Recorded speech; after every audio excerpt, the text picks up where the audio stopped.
नमस्कार, आप देख रहे हैं जनादेश। मैं हूं आपके साथ प्राची सिंह। खबर शुरू करने से पहले एक नजर आज की हेडलाइंस पर। हेडलाइन के प्रायोजक है सुशीला चैरिटेबल ट्रस्ट, जहां लोकहित और विकलांग लोगों की सहायता करना ही है कर्म, जिसका एक ही नारा जनहित में योगदान कराना।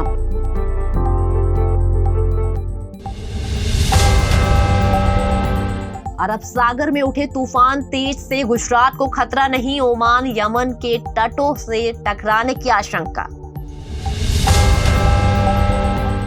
फिल्म अभिनेत्री जयाप्रदा की बढ़ गई मुसीबत, हाई कोर्ट ने भी नहीं दी राहत, 6 माह जेल की सजा। पहले खालिस्तानी की हत्या का आरोप मढ़ा, अब भारत के खिलाफ उगला जहर, आखिर कैनेडियन पीएम को हो क्या गया। गाजा में बमबारी नहीं रोकी तो भारतीय कंपनी ने दे दिया इजराइल को झटका, जानिए क्या है मामला। दिल्ली एनसीआर में मौसम रहेगा सुहाना, दक्षिण भारत के इन 3 राज्य में बारिश की उम्मीद। अब समाचार विस्तार से। दक्षिण पश्चिमी अरब सागर से उठ रहे चक्रवाती तूफान तेज का गुजरात पर कोई असर नहीं पड़ेगा। भारत मौसम विज्ञान विभाग के एक अधिकारी ने ये जानकारी दी है। आईएमडी ने इससे पहले एक बयान में कहा था कि दक्षिण पूर्व और दक्षिण पश्चिमी अरब सागर में निम्न दबाव का क्षेत्र बना है और 21 अक्टूबर सुबह तक उसके चक्रवाती तूफान का रूप लेने की आशंका है। हिंद महासागर क्षेत्र में चक्रवातों के नामकरण के लिए अपनाए जा रहे फॉर्मूला के अनुसार इसे तेज कहा जाएगा। आईएमडी के अनुसार आशंका है कि रविवार को ये भयंकर चक्रवाती तूफान का शक्ल ले सकता है तथा ओमान के दक्षिणी तटों एवं निकटवर्ती यमन की ओर बढ़ सकता है। आईएमडी ने कहा कि कभी कभी चक्रवात अपना रास्ता बदल भी लेता है। आईएमडी के मुताबिक 22 अक्टूबर की शाम तक इसे भयंकर चक्रवाती तूफान का शक्ल लेने तथा दक्षिणी ओमान एवं यमन तट की ओर बढ़ने की आशंका है। मौसम विभाग ने कहा कि चक्रवात तेज पश्चिम उत्तर पश्चिम दिशा की ओर बढ़ेगा, ऐसे में उसका गुजरात से जो कि पश्चिम में है पर कोई असर नहीं पड़ेगा। अगले 7 दिनों तक गुजरात में मौसम सूखा रहेगा। राज्य की राहत आयुक्त आलोक कुमार पांडे ने कहा कि फिलहाल चक्रवात तेज से कोई खतरा नहीं है। गौरतलब है कि जून में अरब सागर से उठे बिपरजॉय तूफान ने गुजरात में कच्छ तथा सौराष्ट्र के कई क्षेत्र में भयंकर तबाही मचाई थी। पहले ये पश्चिम की ओर बढ़ रहा था, लेकिन बाद में उसने दिशा बदली तथा कच्छ तट से जाकर टकरा गया। इस साल अरब सागर में दूसरा चक्रवाती तूफान होगा। मौसम वैज्ञानिकों ने चेताया है कि कभी कभी तूफान पूर्वानुमानित रास्ते से भटक सकते हैं, जैसे कि चक्रवात बिपरजॉय के मामले में देखा गया था। बिपरजॉय शुरू में उत्तर पश्चिमी दिशा में बढ़ने के बाद गुजरात में मांडवी और पाकिस्तान में कराची की तरफ गुजरा था। मौसम का पूर्व अनुमान जताने वाली निजी एजेंसी स्काईमेट वेदर ने कहा था कि अधिकांश मॉडल संकेत देते हैं कि तूफान यमन ओमान तट की ओर बढ़ रहा है। हालांकि वैश्विक पूर्व अनुमान तंत्र मॉडल के इसके अरब सागर के गहरे मध्य भागों में स्थित होने का सुझाव देते, जिससे ये चक्रवात पाकिस्तान और गुजरात तट की ओर भी जा सकता है। फिल्म अभिनेत्री जयाप्रदा की मुसीबत बढ़ गई। मद्रास हाई कोर्ट ने फिल्म अभिनेत्री और पूर्व सांसद जयाप्रदा तथा 2 अन्य को उनके स्वामित्व वाले एक सिनेमा घर के लिए कर्मचारी राज्य बीमा निगम का 18 साल से अधिक समय तक बकाया नहीं चुकाने के मामले में 6 महीने की सजा को निलंबित करने की मांग वाली याचिका खारिज कर दी है। हाई कोर्ट ने शुक्रवार को उन याचिकाओं को खारिज कर दिया जिसमें प्रधान सत्र न्यायाधीश के आदेश को चुनौती दी गई थी। प्रधान सत्र न्यायाधीश ने जयाप्रदा और उनके सहयोगी को निचली अदालत द्वारा सुनाई गई सजा को निलंबित करने से इनकार कर दिया था। याचिकाएं जयाप्रदा सिनेमा थिएटर की ओर से दायर की गई थी। न्यायमूर्ति जी जयचंद्र ने कहा कि ये पाया गया कि याचिकाकर्ता साझेदारी फार्म ने कर्मचारी का योगदान एकत्र किया, लेकिन अपने योगदान के साथ जमा नहीं किया। यहाँ चूक लगातार की गई है और किसी न किसी तरीके से याचिकाकर्ता मुकदमे को लगभग 18 वर्ष तक लटकाने के कामयाब रहा। न्यायाधीश ने कहा कि याचिकाकर्ताओं ने न्यायाधीश प्रणाली के प्रति जो अनादर का भाव दिखाया उसे भी निचली अदालत ने अपने फैसले में दर्ज किया। न्यायाधीश ने कहा, चेन्नई कॉरपोरेशन द्वारा दायर जवाबी हल्फनामा से भी ये पता चलता है कि छूट योजना के तहत विवाद को निपटाने की फर्जी प्रयास से इसे कैसे लंबा खींचा गया। न्यायाधीश ने कहा कि अपील अदालत ने उन अभिव्यक्तियों की सजा को निलंबित करने की याचिका को खारिज कर सही किया था जो फैसले की तारीख पर निचली अदालत के सामने पेश नहीं हुए थे और अपील अदालत के समक्ष आत्मसमर्पण भी नहीं किया था जब सजा के निलंबन के अनुरोध पर सुनवाई की गई। न्यायाधीश ने कहा, मामले का ट्रैक रिकॉर्ड उक्त आदेश को सही ठहराता है, इसलिए ये मूल याचिकाएं खारिज की जाती हैं। हाईकोर्ट के न्यायाधीश ने कहा कि मामले में किसी भी जमानत याचिका यदि दोषी सिद्ध वारंट निष्पादित किया गया या सजा को निलंबित करने के अनुरोध वाली किसी भी अर्जी पर केवल तभी विचार किया जाएगा जब 15 दिनों के भीतर 20 लाख रुपए जमा किए जाएंगे। जयाप्रदा 2 बार लोकसभा में समाजवादी पार्टी की ओर से रामपुर का प्रतिनिधित्व कर चुकी हैं। 2004 में 2009 में उन्होंने रामपुर सीट से कांग्रेस उम्मीदवार को पटखनी देकर जीत हासिल की है। बाद में सपा ने उन्हें बाहर का रास्ता दिखा दिया और फिर 2014 के चुनाव में उन्होंने रालोद के टिकट पर बिजनौर से चुनाव लड़ा, लेकिन उन्हें हार का मुंह देखना पड़ा। 2019 में जयाप्रदा वापस रामपुर लौटी और भाजपा ने उन्हें अपना उम्मीदवार बनाया। हालांकि इस बार भी उन्हें शिकस्त झेलनी पड़ी। खालिस्तानी आतंकी हरदीप सिंह निज्जर की हत्या का आरोप भारतीय एजेंट पर लगाने वाले कनाडा ने अब भारत के खिलाफ जहर उगला है। राजनयिक संकट के बीच कनाडा के प्रधानमंत्री जस्टिन ट्रूडो ने शुक्रवार को कहा कि राजनयिकों पर भारत का एक्शन भारत और कनाडा में लाखों लोगों के जीवन को बहुत कठिन बना रहा है। उन्होंने कहा कि इससे भारत में वीजा सेवाओं में देरी होगी। इतना ही नहीं, कनाडा ने भारत के कदम को अनुचित और तनाव बढ़ाने वाला बताया है। दरअसल नई दिल्ली ने ओटावा से भारत में अपनी राजनयिक उपस्थिति को कम करने के लिए कहा था ताकि समानता हो, क्योंकि कनाडा में भारत के राजनयिकों की संख्या बहुत कम है। बता दें कि भारत सरकार के अल्टीमेटम के बाद कनाडा के 41 राजनयिकों को भारत से वापस बुलाया गया है। वहीं भारत ने इन कैनेडियन राजनयिकों पर भारत के आंतरिक मामले में हस्तक्षेप करने का भी आरोप लगाया है। भारत और कनाडा के बीच कूटनीति टकराव तब शुरू हुई थी जब जस्टिन ट्रूडो ने सार्वजनिक तौर पर आरोप लगाया था कि खालिस्तानी आतंकी नेता हरदीप सिंह निज्जर की हत्या में भारत की भूमिका थी। हालांकि कनाडा के इस आरोप का भारत सरकार ने करारा जवाब दिया था। भारत ने इस दावे को खारिज करते हुए कनाडा पर आतंकवादियों को सुरक्षित पनाहगाह मुहैया कराने का आरोप लगाया था। एक रिपोर्ट के मुताबिक जस्टिन ट्रूडो ने आरोप लगाया कि भारत सरकार भारत और कनाडा में लाखों लोगों के लिए जीवन को सामान्य रूप से जारी रखना अविश्वसनीय रूप से कठिन बना रही है और वे कूटनीति के एक बहुत ही बुनियादी सिद्धांत का उल्लंघन करके ऐसा कर रहे हैं। उन्होंने कहा कि कुछ ऐसा है जिसमें उन लाखों कैनेडियन लोगों की भलाई और खुशी के लिए बहुत चिंतित हूँ जिनका जन्म भारतीय उपमहाद्वीप में हुआ है। उन्होंने कहा कि कनाडा से कुछ राजनयिकों को निष्कासन से कनाडा में पढ़ने वाले भारतीयों के लिए मुश्किलें पैदा होंगी। वहीं इससे पहले ओटावा में कैनेडियन विदेश मंत्री जोली ने कहा था कि मैं इस बात की पुष्टि कर सकती हूं कि भारत ने 20 अक्टूबर तक दिल्ली में सेवारत 21 कैनेडियन राजनयिकों को छोड़कर सभी अन्य राजनयिकों एवं उनके परिवार की राजनयिक छूट एक तरफा तरीके से हटाने की अपनी योजना की औपचारिक रूप से जानकारी दी है। नई दिल्ली स्थित कैनेडियन दूतावास ने जोली के बयान के कुछ घंटे बाद अपने यात्रा परामर्श को अपडेट किया और अपने नागरिकों से बेंगलुरु, चंडीगढ़ और मुंबई के आसपास उच्च स्तर की सावधानी बरतने का आग्रह किया।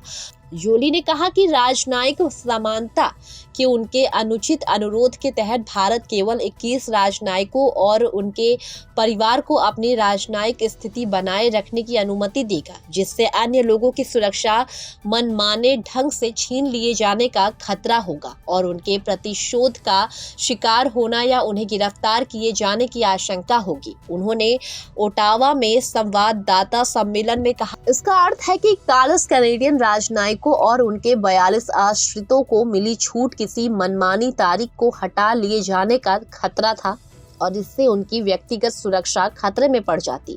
जोली ने कहा, कैनेडियन लोगों ने और हमारे राजनयिकों की सुरक्षा हमेशा मेरी सबसे पहली चिंता है। भारतीय कदमों के कारण हमारे राजनयिकों पर पड़ने वाले प्रभाव के मद्देनजर हमने भारत से उनकी सुरक्षित वापसी का प्रबंध किया है। इसका अर्थ है कि हमारे राजनयिक और उनके परिवार अब भारत से रवाना हो गए हैं। उन्होंने कहा, कूटनीति का एक बुनियादी सिद्धांत है और ये दो तरफा रास्ता है। ये तभी काम करता है जब देश नियमों का पालन करे। जॉली ने कहा कि राजनयिक विशेष अधिकारों और छूट को एक तरफा तरीके से हटाया जाना अंतर्राष्ट्रीय कानून के विपरीत है और राजनयिक संबंधों पर जिनेवा संधि का स्पष्ट उल्लंघन है।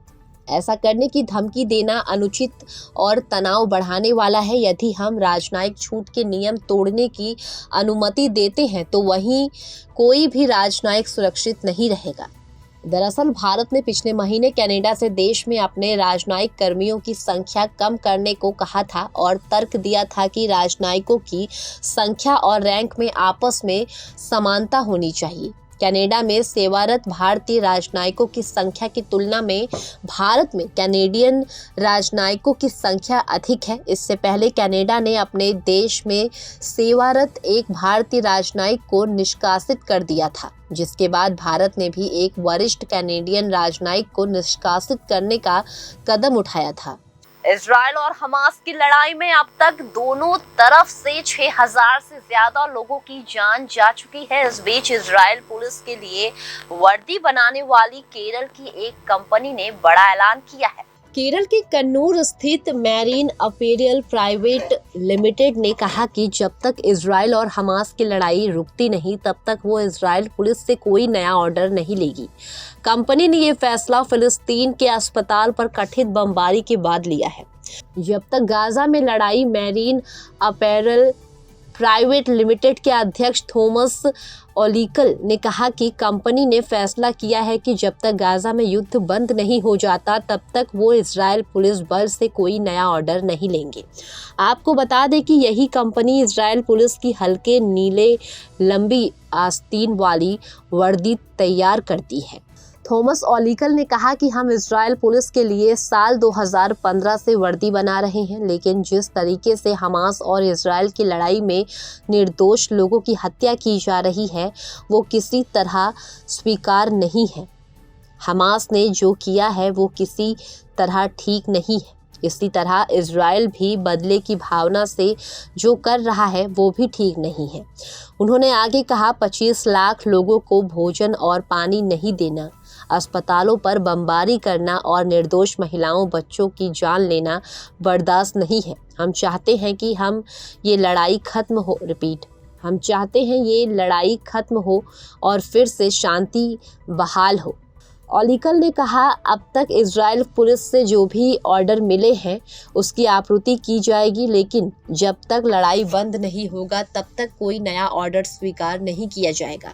अस्थायी तौर पर रोक है। उन्होंने कहा कि हम तो बस लड़ाई खत्म होते देखना चाहते हैं। हमारे इस फैसले से इजराइल पुलिस के पास वर्दी की कमी नहीं होगी, लेकिन ये एक नैतिक फैसला है। अस्पताल पर बम गिराना किसी तरह का तर्कीक और स्वीकार नहीं है, इसलिए हमने ये कठोर फैसला लिया।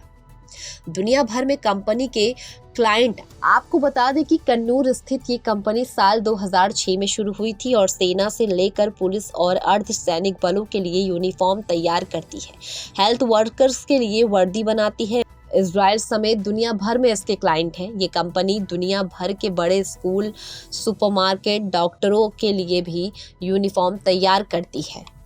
दिल्ली एनसीआर में आज मौसम सुहाना रहने की उम्मीद है और आसमान साफ रहेगा। भारत मौसम विज्ञान विभाग यानी कि आईएमडी के मुताबिक आज दिल्ली के न्यूनतम तापमान 16 डिग्री सेल्सियस और अधिकतम तापमान यानी कि मैक्सिमम टेम्परेचर 32 डिग्री सेल्सियस रहने की उम्मीद है। दिल्ली में 20 अक्टूबर को अधिकतम तापमान 31.1 डिग्री सेल्सियस दर्ज किया गया, जो सामान्य से 1 डिग्री सेल्सियस कम रहा। इसी तरह न्यूनतम तापमान 16.1 डिग्री दर्ज हुआ, जो सामान्य से 2 डिग्री सेल्सियस कम रहा।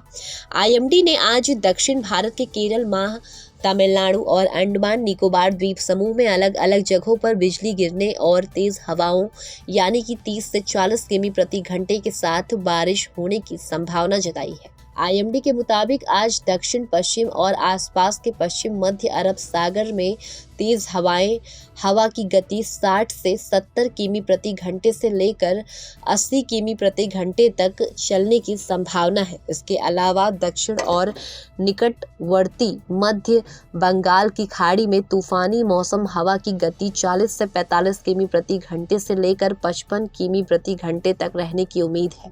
मछुआरों को इन इलाके में नहीं जाने की सलाह दी गई है। आईएमडी के मुताबिक अब देश में दक्षिणी राज्य में पूर्वोत्तर मानसून की शुरुआत होने की उम्मीद है। दक्षिणी प्रायद्वीपीय भारत में पूर्वी उत्तर पूर्वी हवाओं के पहुंचने की उम्मीद के साथ अगले 48 घंटे में दक्षिणी प्रायद्वीपीय इलाके में पूर्वोत्तर मानसून से बारिश शुरू होने की संभावना है। हालांकि सामान्य तौर पर उत्तर पूर्वी मानसून का शुरुआती चरण कमजोर रहने की संभावना है। आईएमडी के मुताबिक दक्षिण पश्चिम अरब सागर पर बना दबाव पिछले 6 घंटे के दौरान 6 किमी प्रति घंटे की रफ्तार से पश्चिम उत्तर पश्चिम की ओर से बढ़ने के साथ गहरे दबाव में बदल गया। इसके पश्चिम उत्तर पश्चिम दिशा की ओर बढ़ने और अगले 12 घंटे के दौरान दक्षिण पश्चिम अरब सागर के ऊपर एक चक्रवाती तूफान में तब्दील होने की संभावना है। पश्चिम उत्तर पश्चिम की ओर बढ़ते हुए 22 अक्टूबर की शाम को इसके भीषण चक्रवाती तूफान में तब्दील होने की संभावना है। इसके बाद ये 24 तारीख को सुबह से उत्तर उत्तर पश्चिमी की ओर दक्षिण ओमान और आसपास के यमन तटों की ओर बढ़ेगा और सालाह, ओमान और अल गैदा के बीच ओमान यम तट के पार करेगा। वहीं दक्षिण पश्चिम और उससे सटे दक्षिण पूर्व बंगाल की खाड़ी पर निम्न दबाव का क्षेत्र बना हुआ है। इसके उत्तर पश्चिमी की ओर बढ़ने और 22 अक्टूबर के आसपास पश्चिमी मध्य बंगाल की खाड़ी के ऊपर एक दबाव में तब्दील होने की बहुत संभावना है। इसके बाद अगले 3 दिनों के दौरान इसके उत्तर उत्तर पूर्व की ओर बांग्लादेश और आसपास के पश्चिम बंगाल तटों की ओर बढ़ने की संभावना है। इसके साथ ही कोमोरिन इलाके और आसपास के निचले और मध्य क्षोभ मंडल स्तर पर एक चक्रवाती परिचरण बना हुआ है। पाकिस्तान के wicket keeper Mohammad Rizwan ICC one day World Cup में बैट से शानदार प्रदर्शन कर रहे हैं। बेशक ऑस्ट्रेलिया के खिलाफ पाकिस्तान को 62 रन से हार मिली हो, बावजूद इसके रिजवान ने टीम को जीत दिलाने की कोई कसर नहीं छोड़ी। जवान मौजूदा विश्व कप में सर्वाधिक रन बनाने वाले बल्लेबाज की लिस्ट में रोहित शर्मा को पछाड़कर पहले नंबर पर पहुंच गए हैं। वहीं विराट कोहली को भी नुकसान हुआ है। कोहली तीसरे नंबर पर खिसक गए हैं। ऑस्ट्रेलिया के खिलाफ बेंगलुरु में खेले गए मुकाबले में पाकिस्तान विकेट कीपर रिजवान ने 40 गेंदों पर 46 रन बनाए, जिसमें 5 चौके शामिल थे। रिजवान को स्पिनर एडम जंपा ने अर्धशतक से रोक दिया। मोहम्मद रिजवान इस विश्व कप में 4 मैचों में 294 रन बना चुके हैं। इस दौरान वो एक शतक और एक अर्धशतक जड़ चुके हैं। रोहित शर्मा ने 4 मैचों में 265 रन बनाए। विराट कोहली 259 रन के साथ तीसरे नंबर पर है। रोहित शर्मा और विराट ने बांग्लादेश के खिलाफ मुकाबले में शानदार प्रदर्शन कर इस लिस्ट में क्रमशः पहले और दूसरे नंबर पर पहुंचे थे, लेकिन एक दिन बाद रिजवान ने भारतीय स्टार्स को पीछे छोड़ दिया। 163 रन की पारी खेलकर वार्नर ने की टॉप 6 में एंट्री। न्यूजीलैंड के ओपनर डेवॉन कॉनेव 4 मैचों में 239 रन के साथ तीसरे नंबर पर पहुंचे, जबकि साउथ अफ्रीका के क्वांटिन डी कोक 229 रन के साथ पांचवें। वहीं पाकिस्तान के खिलाफ 163 रन की धमाकेदार पारी खेलने वाले डेविड वार्नर 4 मैचों में 228 रन के साथ छठे नंबर पर है। इस विश्व कप में विराट कोहली सर्वाधिक 129.50 की औसत से रन बना रहे हैं। औसत के मामले में रिजवान 98 पॉइंट औसत के साथ दूसरे नंबर पर हैं। 6 के मामले में रोहित शर्मा टॉप पर हैं। उपरोक्त 6 बैटर्स में सर्वाधिक छक्के जड़ने के मामले में रोहित टॉप पर है। रोहित ने 4 मैचों में 13 छक्के लगाए, वहीं 10 छक्के के साथ वार्नर दूसरे नंबर पर है।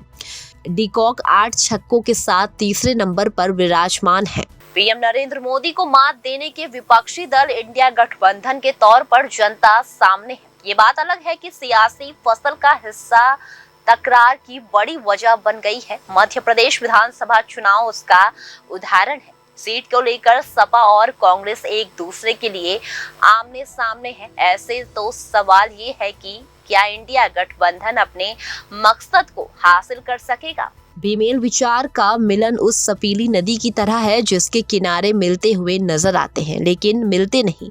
लोकतांत्रिक सिस्टम में अलग अलग राजनयिक दल की कुछ खास विचार के साथ सियासी पिच पर बैटिंग और बॉलिंग करते हुए जिसका मकसद सत्ता हासिल करना होता है, जिसकी बैटिंग और बॉलिंग दोनों दुरुस्त हो, वो राज करता है। इन सब के बीच यहाँ हम बात करेंगे मध्य प्रदेश विधानसभा चुनाव की, जो चर्चा के केंद्र में है। वैसे तो चुनाव मध्य प्रदेश में होने जा रहा है, लेकिन यूपी में सियासी पारा चढ़ा हुआ है। यहाँ आप चौंक सकते हैं कि क्या योगी सरकार और विपक्ष एक दूसरे के आमने सामने है या वजह कुछ और है। योगी सरकार और विपक्ष आमने सामने नहीं है, बल्कि एनडीए के खिलाफ नए क्लेवर में इंडिया गठबंधन के घटक दल जहर उगल रहे हैं।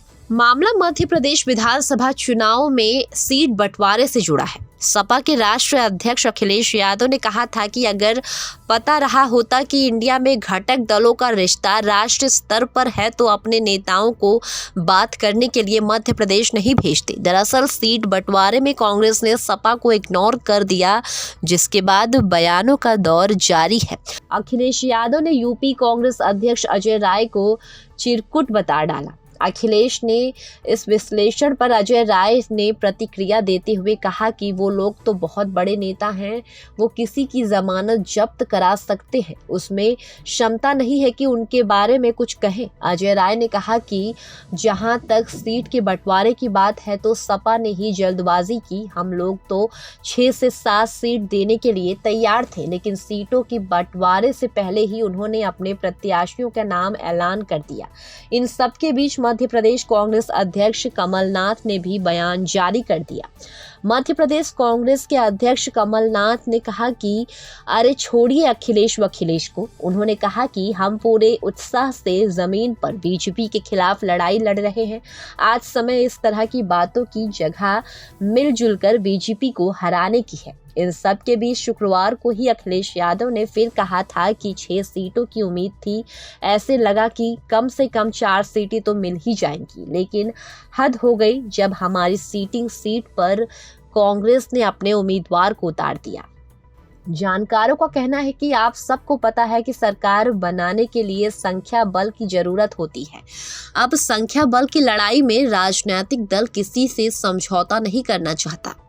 अपने साझा राजनीतिक विरोधी के खिलाफ वो मंचों से मीडिया के जरिए बड़ी बड़ी बातें तो करते हैं, लेकिन असल मुद्दा यानी जब टिकटों के बंटवारे की बात आती है तो वो कन्नी काटते नजर आते हैं। आपने देखी भी होगी कि किस तरह से पश्चिम बंगाल की सीएम ममता बनर्जी ने एक फॉर्मूला पेश किया था। उस फॉर्मूले का सार यही था कि कांग्रेस को उन कठिन सीटों पर बीजेपी से सामना करना पड़ता जहां उनकी स्थिति पहले से कमजोर रही है। सैद्धांतिक तौर पर इंडिया गठबंधन के नेता एनडीए की मुखालफत को करते हुए, लेकिन जमीनी स्तर पर जहां वे अपने आप को मजबूत समझते हैं वहां सहयोगियों को सीट नहीं देना चाहते। कुल मिलाकर आप ये मान सकते हैं कि सत्ता की लड़ाई में इंडिया में घटक दल सीटों के बलिदान से समझौता नहीं करना चाहता। मध्य प्रदेश, राजस्थान, तेलंगाना विधानसभा चुनाव के लिए बीजेपी अपने उम्मीदवारों के नाम फाइनल कर दिए हैं। बीजेपी आज अपने कैंडिडेट्स की लिस्ट जारी कर सकती है।